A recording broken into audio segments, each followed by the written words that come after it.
Ummeli womsolwa wesibili uNobuhle Mkabayi usola umbuso ngokwehluleka ukuletha ubufakazi obuphathekayo kuleli cala.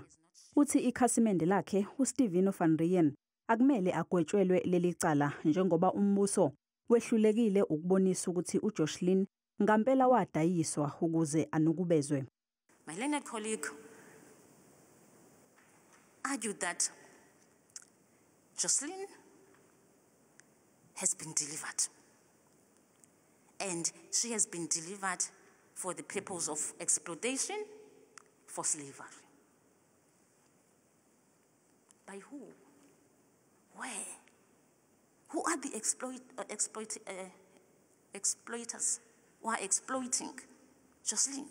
We want to know. In which place?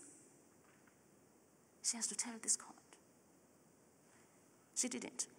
Kanti ummeli kamama kaJocelyn Smith, uKelly Smith, uthi uLaurentia Lombard nobe ngufakazi ohamba phambili kuleli cala, ubufakazi bakhe bebingenalo iqiniso ngoba uphenyo luveza ukuthi babevumelene ngemali nomama kaJocelyn. Uthi ungumuntu ongusomathuba. She submitted to this court that when she was told about money, she agreed. And she was happy with that.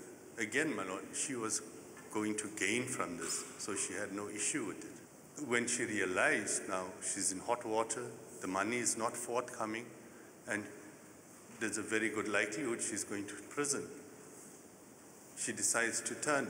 She throws a friend under the bus. Isinqumo sizokhishwa ngoLwesihlanu.